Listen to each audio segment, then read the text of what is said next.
Hey everybody, Dave Neal here. Let's jump right into this discussion. We're talking Matt James and his dad. Last night on the Fantasy Suite episode, Matt James and his dad had a very difficult conversation. Some think it was a great conversation to have on TV. Some think it was not. Some think it was exploitative. It could have very well have been several different things. It could have been a great conversation that was exploitative from the Bachelor Producers. It could be something that made you guys emotional. Sure did for me.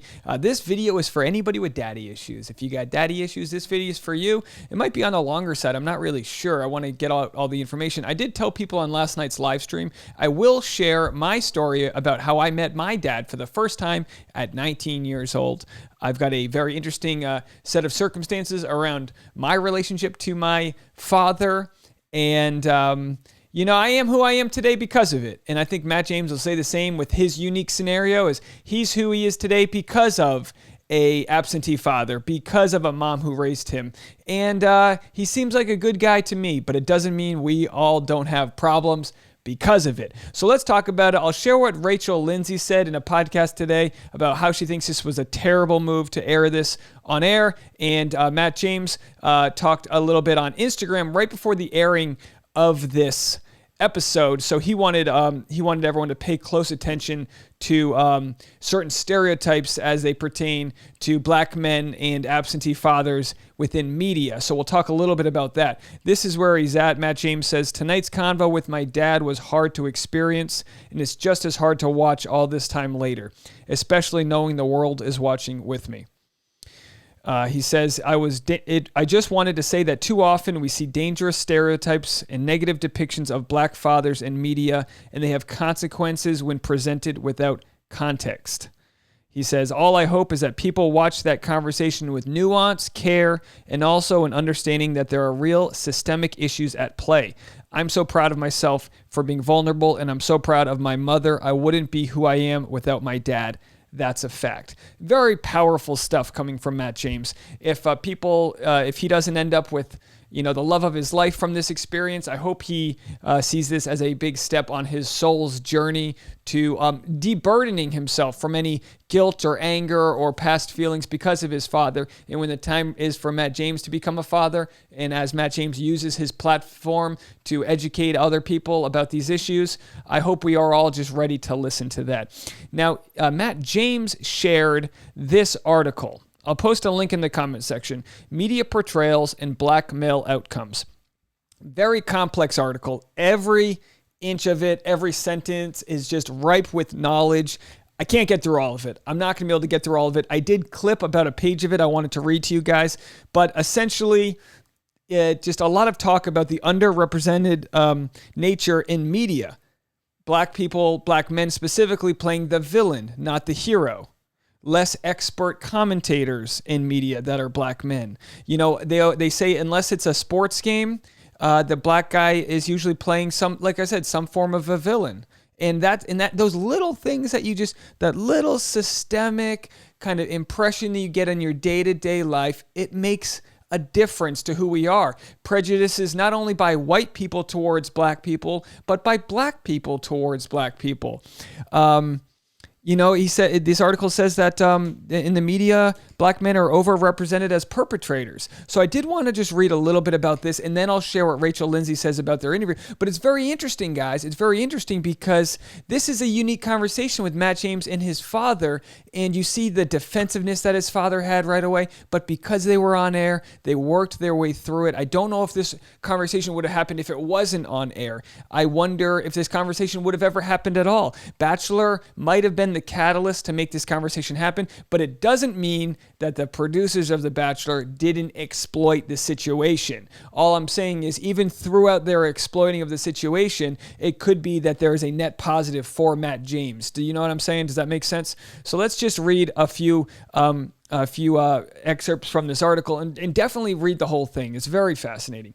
Why media patterns are distorted. Given the long list of negative effects for black males and for society at large, the question remains, why does the media perpetuate this destructive set of images and stereotypes? Racism is often explicitly condemned in the media, yet black males continue to be underrepresented as positive forces in the mainstream, framed in negative ways, offered limited roles in both fiction and news context, and so forth. Why?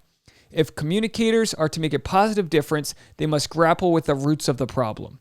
When I read all this, think of the systemic change that people are talking that they want for the Bachelor show, the Bachelor franchise. How saying it's not just about a lead. It's about producers, editors, story creators. How do we mold stories that aren't just perpetuating harmful stereotypes? So think about that as I read this. The recent research on this question is relatively sparse compared to other topics covered in this review, but a number of scholars have offered suggestions about the causal factors that lead to these distortions.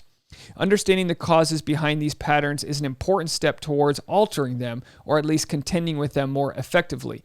Bias among producers of media, including, I'm adding this part, the Bachelor franchise. Biases amongst producers. The most obvious potential fact, and it doesn't mean someone's bad. It doesn't mean you're bad if you have a bias. It just means you're operating from a point of view that you might not even be aware of, okay? The most obvious potential factor is that the people responsible for media content are deliberately presenting a distorted, biased view. This is certainly a historical fact, at least. The media have not been kind to African American males. Throughout America's history, black men, teenagers, and boys too often have been depicted as buffoons, criminals, and oversexed animal-like creatures who lust after white women. That followed a design in this country to maintain an inferior, second-class status for black people dating from slavery on through the 20th century. This isn't just some flippant opinion someone sharing in a comment section. This article is very well researched. Historically speaking, we have let down our own people in a country where we pride ourselves on equality. How do we have equality if we're slowly feeding people information that will kind of feed into certain biasness? You can't have equality that way. So it's important for Matt James to use his platform exactly as he is to get people to have these discussions. It ain't fancy. This isn't, who did you sleep with at the fantasy suite? It ain't fancy stuff, but this is the work. Lack of input from African Americans. Another clear and compelling hypothesis about distorted media presentations concerns the lack of black input in various forms into the production of content. This dearth of representation includes, for instance, limited African-American TV station ownership and an underrepresented share of African-American producers, journalists, and experts invited to contribute content. Perhaps the most important prerequisite to achieving the journalistic ideal of balance is the requirement of having reliable, legitimate, and credible sources competing to advance alternative narratives, contending elite forces working to impose different frames on the coverage of an issue. A lot of big words here, folks. People, we need diversity behind the scenes. We need diversity behind the scenes in decision-making and in storytelling. A Knight Foundation report shows that women and people of color continue to be underrepresented in the positions of journalist and editor. Even as other organizations have succeeded in bringing diversity to the workplace, the news media has lagged. In a 2002 census, over 90% of journalists were white. Mistaken understandings. We'll end on this.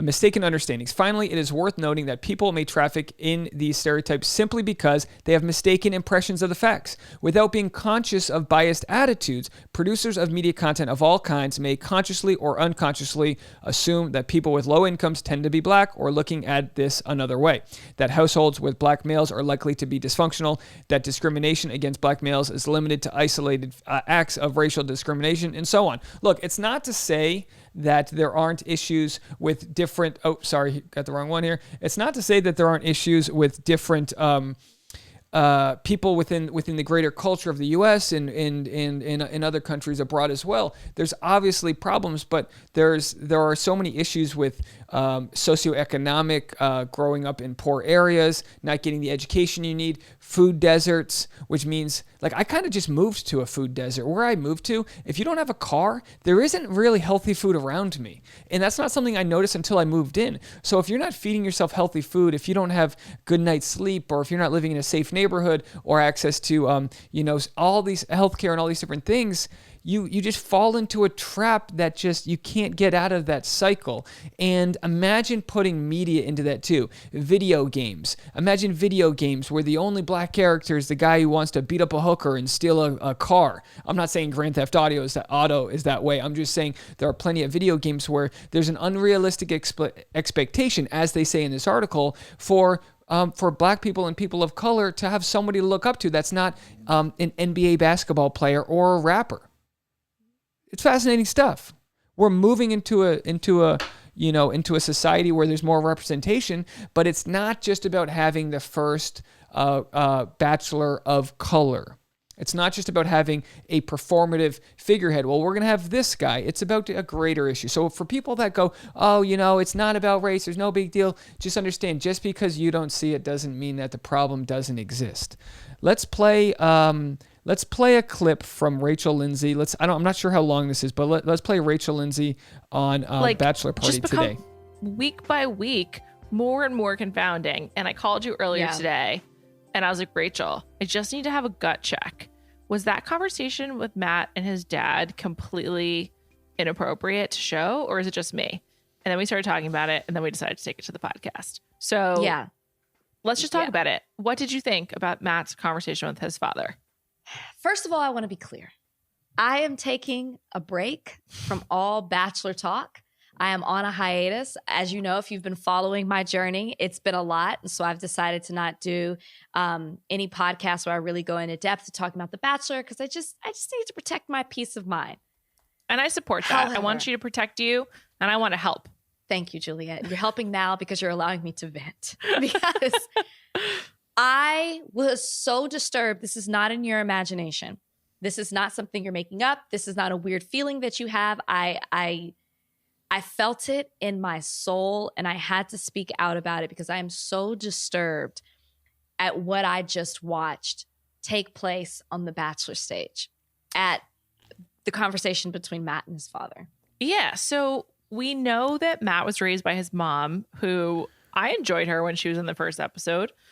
But the main thing about this season is we've learned so little about who everyone is, mostly Matt. I have not learned much about him since this show started on January 7th, whatever the date was, or January 4th, I think. And tonight his dad comes for this sit down, and they discuss some, to call it open issues is really disrespectful to Matt. I don't even know how to classify it, but I think he just wanted to talk to his dad and ask him questions that he's had about his time growing up and how his dad wasn't there. And he asked him all these personal questions, and we don't know anything about Matt's dad. We have no context for this at all. And then Matt's conversation with his father becomes the fulcrum of all three dates. It's super bizarre. And this didn't sit right with me. You hit the nail on the head when you talk about the fact that we don't know anything about Matt. Or what his do we dad. know about Matt? We also know even less his dad. Exactly. What do we know? What's the one thing we know about his dad? That he wasn't around. That's Correct. it. That's Correct. all we know. Which, if you know anything about stereotypes that are assigned to particular races, here, the Black race, you know that absentee fathers is a stereotype. Right. So the fact that that's all we know about Matt's dad, and one of the few things that we know about Matt, we know that Matt has not been able to open up and to fully express himself in these relationships because he still has to get over the hurdle of confronting, at least this is how it's portrayed to us, still has to get over the hurdle of confronting his father about the fact that he was not around when he was growing up. Right. And Matt can't get to the next level until he has this conversation. That's how this has been presented to us. Yes. And it's so crazy because this is I guess we learned a little bit about Michelle. We definitely got more time with her, and we got to see her personality. I will say I found her date with Matt so gross, not because of either of them, but they go to a Pennsylvania Dutch spa, and they soak their feet and they say it's oatmeal. I don't know if it actually was. And they rub butter on each other, which is kind of hot, I guess. But the oatmeal grossed me out so bad. And I was just why is that what they're doing?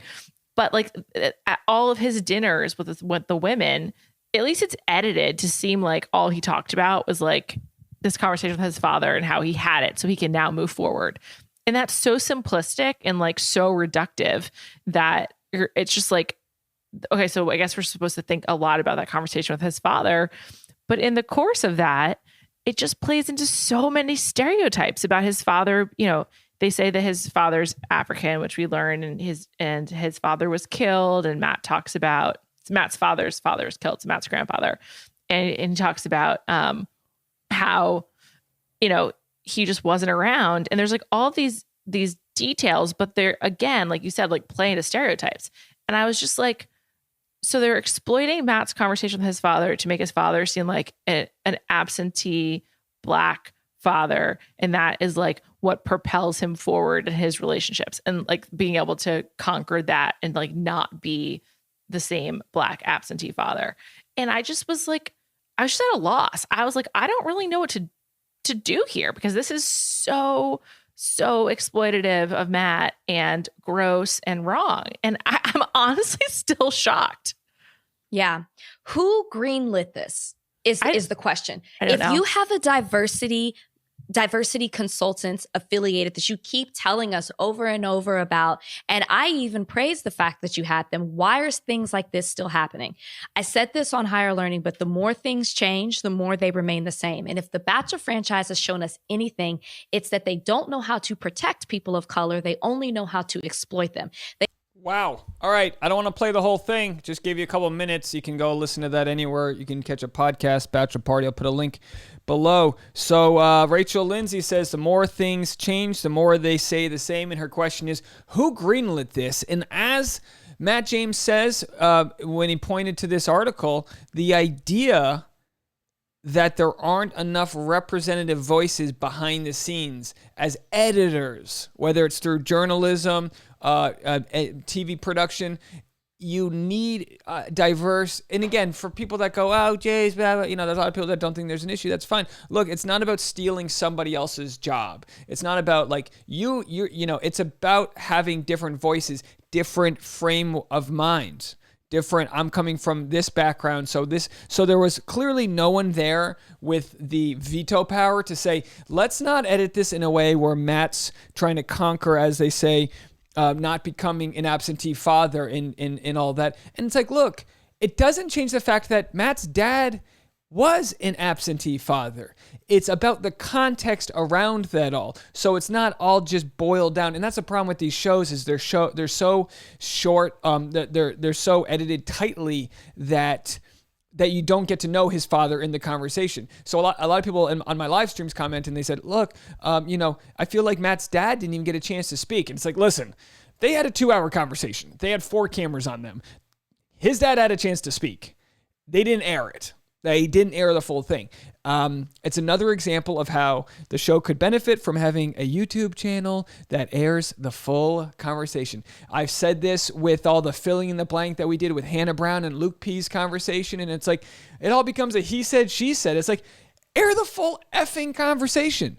Air the full conversation. That doesn't answer all of the problems here, but at least we don't fill in the blank and hear all of the dates just be about Matt talking about his father. Now, there is a chance that the producers mean well, that they have good intentions, that they just want to create some drama, that they want to sell ad revenue and keep the show employed. Chris Harrison has said that in the past. He has said in the past that the reason they have chose more white bachelors in the past is because their demographics are mainly white, and they want to, and if they were to go away from that mold, essentially what Chris Harrison had said in the past is if they go away from that mold, the show goes off the air, and then all the people of different diversity that work on the show will be out of a job, which again that's a lot of jump into conclusions here. I think what we can learn from the show is that by seeing each other's differences, we see what we all have in common. We see that we all have different issues, and it's complicated. We all have different issues, but in the end, we want love. We want respect. We want to love our dad and our mom, and we want to resolve issues. So something I have in common with Matt James, I said I was going to talk about this, and I don't want to let you guys down. This is not, my story is not something that holds a lot of burden on me. I've done a lot of work in my life to kind of figure out who I am. So I ask for zero pity. I ask for zero sort of like, oh, Dave, how sweet of, this is just my story. My mom left my father when she was pregnant with me. She didn't necessarily intend to do that. My family, my uncles, they knew that my mom was in a bad situation. My dad was a lot older at the time. He was actually my age. My dad was my age at the time. My mom was in her young 20s. I'm 35. And he wasn't, and he suffered from PTSD from serving multiple tours in Vietnam. My father was in Vietnam. He had experienced a lot of pain and suffering while over there, and it was something he could never shake. So he always had this sort of toxicity within him. My mom thought it was better to get me out of the situation. I didn't know this until years later. This isn't just a conversation you have with a kid. So I grew up my whole life, life as a child, teenager, not knowing about my father. When I was 17 or 18, my mom sat us down. Okay, this is early 2000s, and Google, I think, just became a thing. And my mom said, you've got family. And again, I never ask questions. You grew up Irish Catholic. You just don't ask questions. My mom clearly was not in the healthiest place to talk about it. She did such a good job. She remarried when I was 11 to my stepdad. They just had their 25th year wedding anniversary. I'm sharing this all with you because this is just a piece of who I am, and my channel is completely open. If we're going to look through the window of all of these contestants and their lives, you guys can for sure do the same with mine. So I remember my mom sitting us down and saying, I got some communication from a sibling of yours. And I said, a sibling of mine? I didn't know this, but I had siblings. I never even thought that my father would have had other family. My father was married and remarried 5 different times. He couldn't hold on to a relationship for whatever reason, probably jealousy and his own issues that stemmed from his past of service in Vietnam, not getting the proper help that he needed for his mental health. And, excuse me. So I found out I had siblings that were older than me, that were younger than me, that had their own families. I was an uncle. I found out all these things. A year or two later, I do remember where I was. I was in my freshman year of college at University of Rhode Island. I was in my dorm, and I remember having one of those early cell phones, right? This is 2004, I believe, 2003. I had an old brick, I had a Samsung. It flipped open. It came in 2 colors. It could, backlit was either orange or blue. I mean, fancy stuff, folks. Come on now. But for whatever reason, the battery lasted probably 5 times as long as my current iPhone, but I digress. So I remember talking to him for the first time. I remember going out to Missouri to meet him. And we didn't have too much in common other than same height, same eyes. This was just a man that smoked a lot of cigarettes and aged a lot. And I got to know him. And I got to know the good side of him. I was almost protected throughout my youth to not know the ugly side of what my father was. And I got to meet him in his good side. Because he didn't get the help that he needed for a lot of different reasons, he suffered. And he ended up passing away about, I could have this wrong, but I want to say about 8 years ago. I remember being in New York City when I learned of his death. And it was a tough moment because I hadn't really ever got to know him. But what I did get was the resolution that, on his deathbed, as he was dying, the weeks leading up to his death, I got the resolution that in the sort of, I guess I'll call it empathy, to realize he did the best that he could, and he tried his hardest to make it right when he could at the end. And that's important. And as Matt had said in his, and again, this is very challenging to bring it all together. You know what I mean? Because I don't want to make this about me, but this is just my story. And you can't just flip through the story. I could probably spend an hour talking about it, but this is the quick version. But I remember, him trying to deburden himself from all of his failures in his life that he made along the way. And that's not easy to do. And as Matt James says in his article, let's go back to Matt James here, get off this. As Matt James said in the video, is that it's not too late. Matt James is what, 32, 31, 29? What is he, 28? Whatever he is. It's not too late. It's never too late to resolve any issues with your family. Even if they're on their deathbed, it's not too late. You'll carry whatever you didn't say with you the rest of your life. So just remember that whenever you're wondering if a relationship's too far gone, no such thing. There's no such thing. So with my world, I get to remember my father for the good moments, which is honestly just several trips that I ever got to see him. I could go in deeper about that whole experience. It did feel like I was on Oprah. It was wild. It was a wild, because that's just a unique thing. I just grew up not knowing what a dad was. So for me growing up, I didn't have the pressure or worry about life without. I just never had it. I'm sure Matt James struggled in ways that I couldn't have because he did have an absentee father. So as he says, his dad would just show up randomly with pizza or new shoes. And he said, I don't need new shoes. I need a dad. And that's special. That's special that he's able to have these conversations with his father. Now, of course, that doesn't change the fact about whether it is exploitative or not. That's a conversation for Bachelor to have as they move forward. As they move forward with understanding what sort of ways they're going to change how they tell their story. Because I do think there are scraps left on this plate that we didn't get to see in a story that's richer than the one that they provided. So because of all that, we have to understand that voices that could have been heard and stories that could have been told weren't. I really hope you appreciate this video. I want to make sure I covered everything here.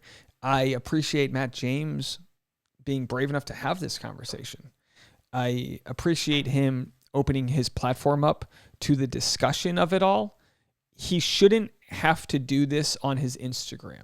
There are plenty of people that watch the show that don't follow social media, that don't go on YouTube. How's your YouTube's channel doing? How's your, whatever. They don't do all that. My mom once called my podcast an iPod. She goes, how's your iPod doing? I don't know, Mom. I don't know. So for the people that only absorb old school traditional media, they don't get to hear this story. They don't get to have this conversation. They just perpetuate the absentee black father story. So that is why it is revolting to a lot of people. So with that said, multiple feelings. Happy to hear his story. Happy to share mine. But on the same token, understanding we didn't get the full picture. Anyway, leave a comment, and if you guys don't mind signing up for my mailing list, there's a link in the description. I'm going to be going on a Bachelor-themed stand-up tour when the world opens back up. It's definitely in the works. It's going to be not in the too near future, but I want to know where you guys live and where you will come out to see a show. We'll get some Bachelor past contestants on the show, some leads, some fun cast members, do Q&A, talk to the audience. It's going to be a real life-changing, fun a thing that I'm starting to plan, and I want you guys to be involved. And the best way to get involved right now is to just join my mailing list, so when new details come out, I can get in touch with you. It's free, no spamming, none of that jazz. So anyway, let's pick the scraps off of the plate, and let's have full three-dimensional conversations. We're not there yet, and it's okay to expect more. I'll see you guys later. Bye, guys.